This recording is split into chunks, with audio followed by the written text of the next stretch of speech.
ओ चंदनपुर वालों, जागते रहो और खाते रहो। आ गई भाई, आ गई। रबड़ी मलाई वाली कड़क कुल्फी आ गई। जो खाए वो भी पछताए, जो ना खाए वो रात भर गर्मी में छटपटाए। अरे कालू के बच्चे, गला फाड़ना बंद कर। वैसे ही गर्मी के मारे छाती फटी जा रही है, ऊपर से तू अपनी ये कबाड़ घंटी बजाकर कान के पर्दे फाड़ रहा है। कालू की कुल्फी पे शक? अपनी जीभ पे मलाई का स्वाद ना आ जाए तो पैसे मत देना। अरे रुको रुको कालू भाई, मुझे सबसे मोटी वाली देना। इस गर्मी में पेट की आग बुझाने का यही एक जरिया बचा है। कालू भैया, एक कुल्फी देना, पर पैसे कल सुबह पापा से ले लेना। अभी वो सो रहे हैं, जगाया तो कुल्फी की जगह लात मिलेगी, लात। अरे सुखिया, तेरी ये कल सुबह कभी नहीं आती। पिछले हफ्ते की 2 कुल्फी का पैसा बाकी है तेरा। आज पूरे पैसे दे तभी मिलेगी, वरना जाकर हैंड पंप का ठंडा पानी पी ले। अरे दे दे रे कालू, बच्चे को काहे तरसा रहा है। वैसे भी इस चंदनपुर गांव में कुल्फी के अलावा कुछ भी ठंडा नहीं मिलता। ना टीवी चलती है, ना पंखा, ना ठंडा पानी। अरे सब लोग चुप हो जाओ, जरा कान लगा के सुनो। मुझे कुछ अजीब सी सरसराहट सुनाई दे रही है। पीपल के पेड़ के पीछे कोई है। अरे घसीटी, तेरी जुबान पे कभी मीठी बात नहीं आती। रात के सन्नाटे में चुड़ैल भूत की बातें मत किया कर। मेरी धोती पहले ही ढीली हो रही है। काका, इतना डरते क्यों हो? अरे घसीटी भाई का तो काम ही है हर झाड़ी में भूत ढूंढना। घसीटी भाई वो भूत नहीं, बिमला चाची की बकरी होगी, बकरी जो गर्मी के मारे पगला गई है। भाई साहब, भूत हो या प्रेत, कालू की कुल्फी के सामने सब फेल है। क्या स्वाद है, मन कर रहा है एक और उड़ा दूं। वाह कालू भैया, आज तो सच में मजा आ गया। चलो भाई, हाँ भाई, चलो चलो, सब लोग अपने अपने कमरे में घुसो और भगवान का नाम लेकर सोने की कोशिश करो। हवा तो चल नहीं रही, बस हाथ का पंखा डुलाओ और सो जाओ। चलो भाई, गुड नाइट। सुबह मिलते हैं कुएं पर। ठीक है मालिकों, मैं भी चला अगले टोले की तरफ। सब लोग हंसते मजाक करते हुए अपनी कुल्फी खत्म करते हैं और धीरे धीरे अपने अपने कमरों में सोने चले जाते हैं। कालू कुल्फी वाला भी अपनी घंटी बजाता हुआ दूर निकल जाता है। सुबह से चंदनपुर गांव की बिजली गुल है। सब इसी आस पे लेटे थे कि शायद आधी रात को ठंडी हवा के साथ लाइट आ जाए और चैन की नींद नसीब हो। पूरा गांव सन्नाटे की चादर ओढ़े सोया था कि तभी अचानक धमाके की आवाज सुनते ही गांव के घरों से चीख पुकार मचती है। लोग हड़बड़ाकर गिरते पड़ते टॉर्च और लाठियां लेकर बाहर चौक की तरफ भागते हैं। अरे बाप रे बाप, अरे मर गए रे बाबा, डाकू आ गए, अरे कोई बचाओ, अरे भागो सब लोग। अरे काका चुप रहो, डाकू ऐसे बम फोड़ के नहीं आते। अरे मुझे तो लगता है गांव के पीछे कोई उल्का पिंड आ गिरा है।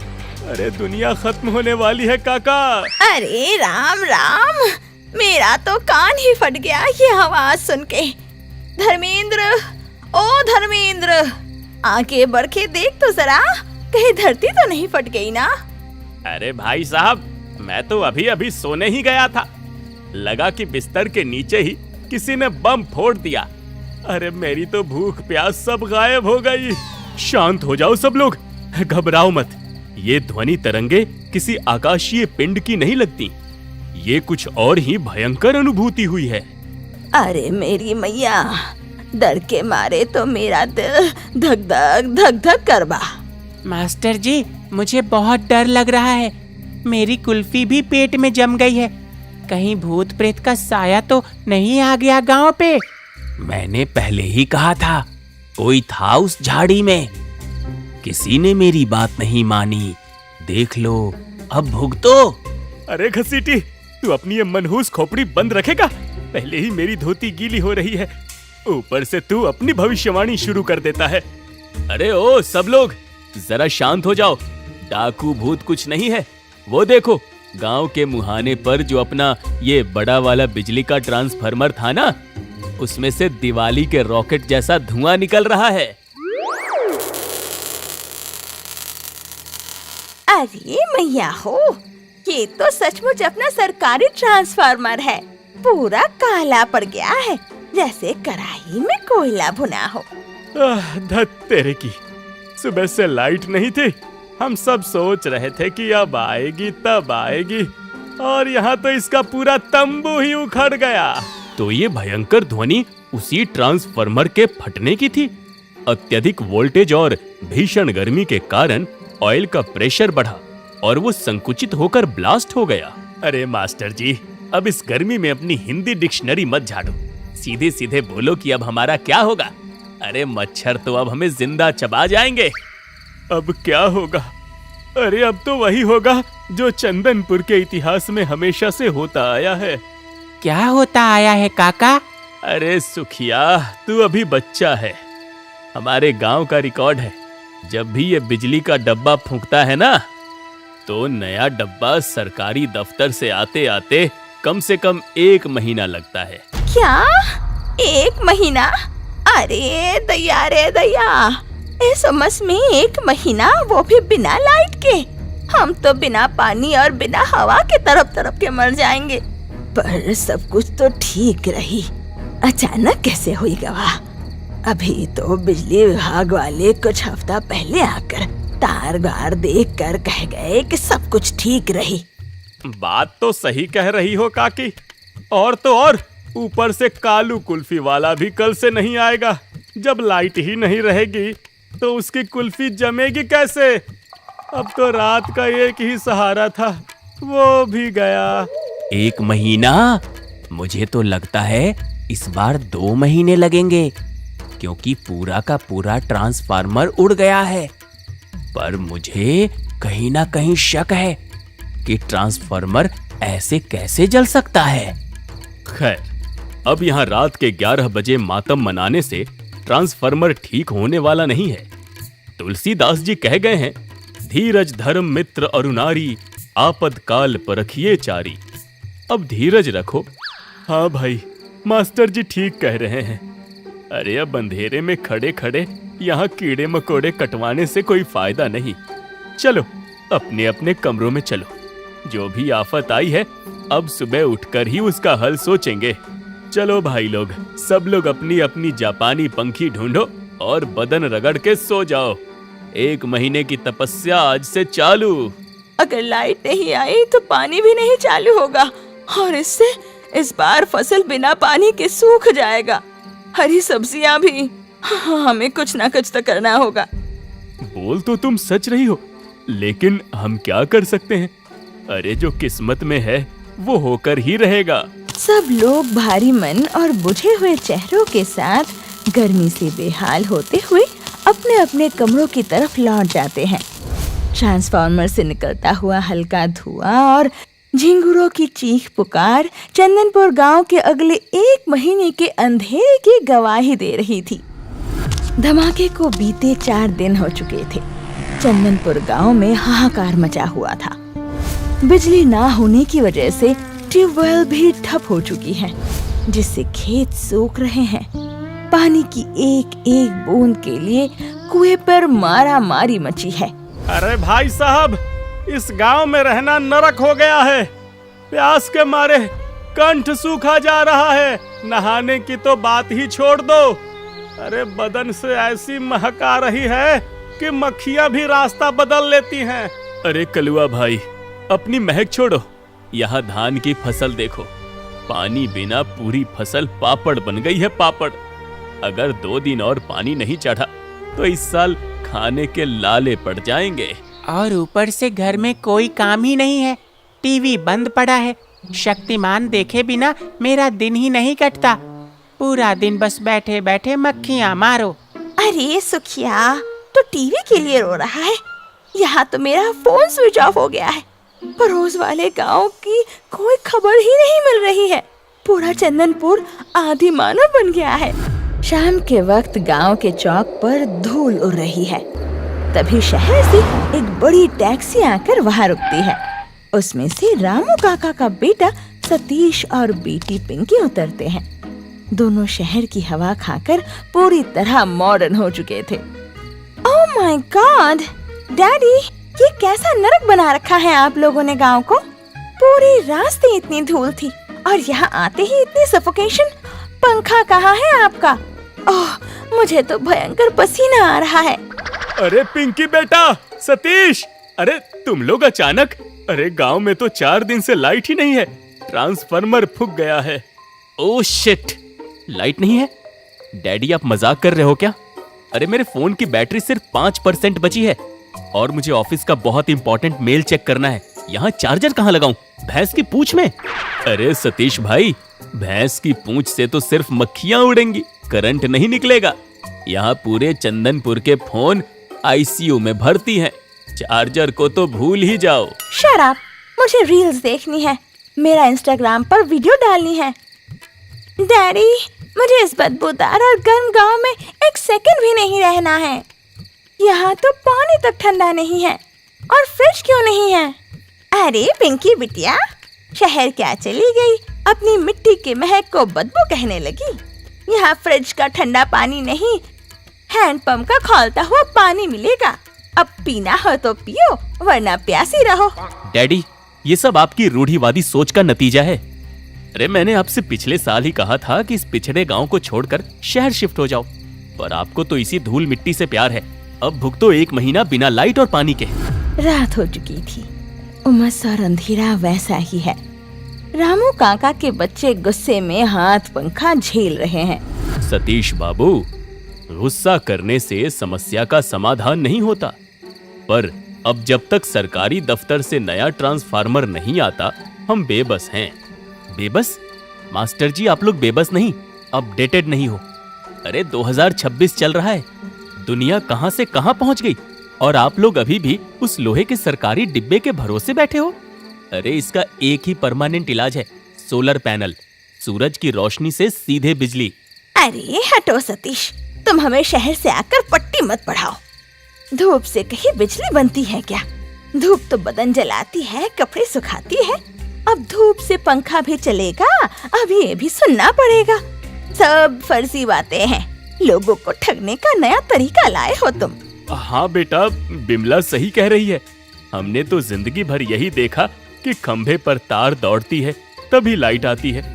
अरे ये बिना तार और बिना खंभे वाली धूप की बिजली हमारे पल्ले नहीं पड़ रही। और क्या सतीश बाबू, तुम शहर वाले बस ऐसे ही फर्जी और बड़ी बड़ी बातें करना जानते हो। कल को कहोगे कि बादलों से रसगुल्ले बरसेंगे, तो क्या हम मान ले हैं? चाची, काका, आप लोग इसे फर्जी कह रहे हो ना? ठीक है, मैं हार नहीं मानूंगा। मैं आप सबको अपने पैसों से ये व्यवस्था करके दिखाऊंगा। अगर इसी धूप से चंदनपुर गांव में बिजली नहीं बनी तो मेरा नाम सतीश नहीं। अचानक पेड़ के पीछे से कुछ सरसराहट की आवाज आई। कुछ गांव वाले उठकर देखने लगे, लेकिन कोई नजर नहीं आया। ऐसा लग रहा था जैसे कोई इनकी बातें सुन रहा हो। सतीश सुबह ही शहर गया और दोपहर तक एक बड़ी गाड़ी में सोलर प्लेट्स, बैटरी और इन्वर्टर लेकर गांव वापस आया। धर्मेंद्र और सुखिया की मदद से वो रामू काका की छत पर प्लेट्स फिट करने लगा और गांव के लोग नीचे खड़े होकर तमाशा देख रहे थे। लो देख लो, सतीश तो सच में शहर से नीला शीशा उठाकर लाया है।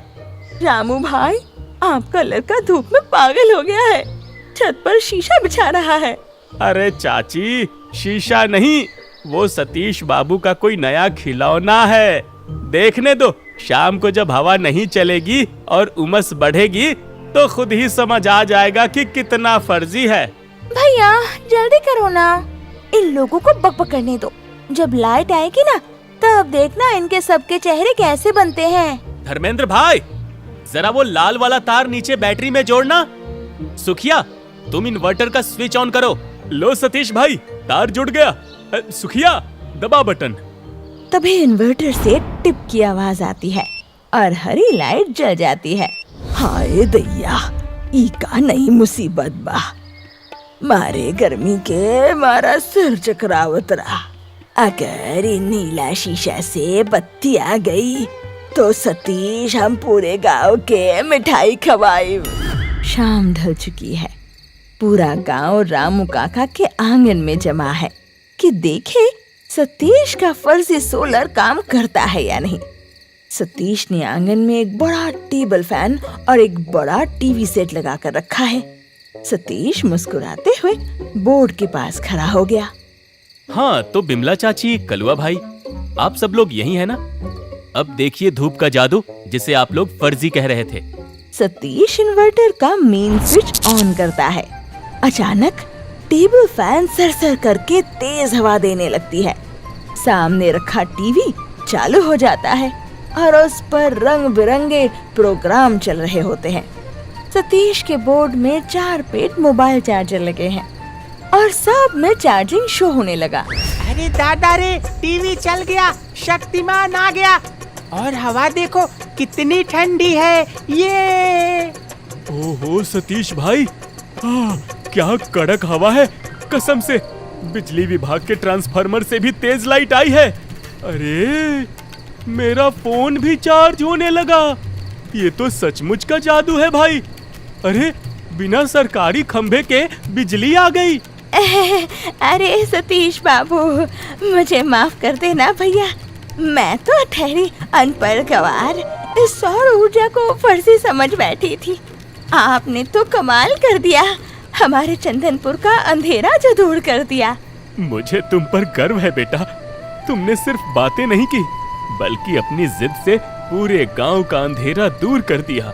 काका, ये तो बस शुरुआत है। कल सुबह मैं खेतों के लिए सोलर पंप भी लगवा रहा हूँ, जिससे बिना बिजली के हमारे सूखे खेत फिर से हरे भरे हो जाएंगे।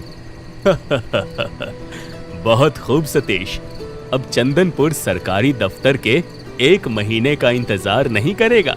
अब हमारा गांव आत्मनिर्भर बनेगा। सतीश, भगवान करे तुमको हमारी भी उम्र लग जाए।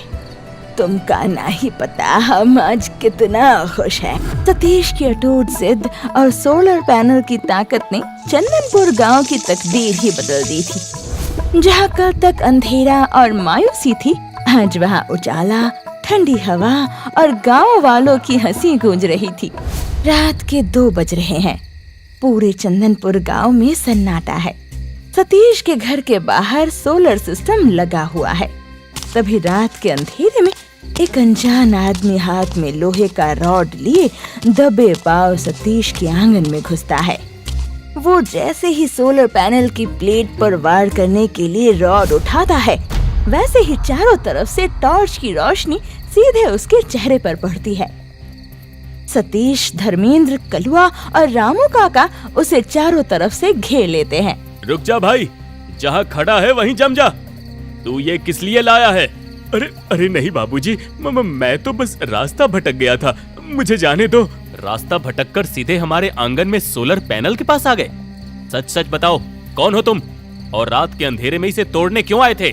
सतीश बाबू, ये अपने चंदनपुर का आदमी नहीं है। अरे मैंने इसे पहले कभी यहाँ नहीं देखा। ये पड़ोस के रामपुर गांव का रहने वाला लग रहा है। हाँ ठीक कह रहे हो कलुआ। अरे ये तो रामपुर के बड़े जमींदार सुखदेव सिंह का खास आदमी मंगत है। गांव के लोग और मास्टर जी भी मौके पर पहुंच जाते हैं। मंगत को एक कुर्सी पर बिठाया जाता है। पुलिस को फोन कर दिया गया है। सब उसके सच उगलने का इंतजार कर रहे हैं। मंगत, तुम पड़ोस के गांव से यहाँ हमारे चंदनपुर में आधी रात को तोड़ फोड़ करने क्यों आए हो? सच बताओ, वरना पुलिस अपने तरीके से पूछेगी। बाबूजी, पुलिस को मत बुलाओ, मैं सब सच उगल देता हूँ। मुझे जमींदार सुखदेव सिंह ने भेजा था। सुखदेव सिंह ने? लेकिन क्यों? हमारी उनसे क्या दुश्मनी है? बाबूजी, दुश्मनी चंदनपुर के खेतों और फसलों से है।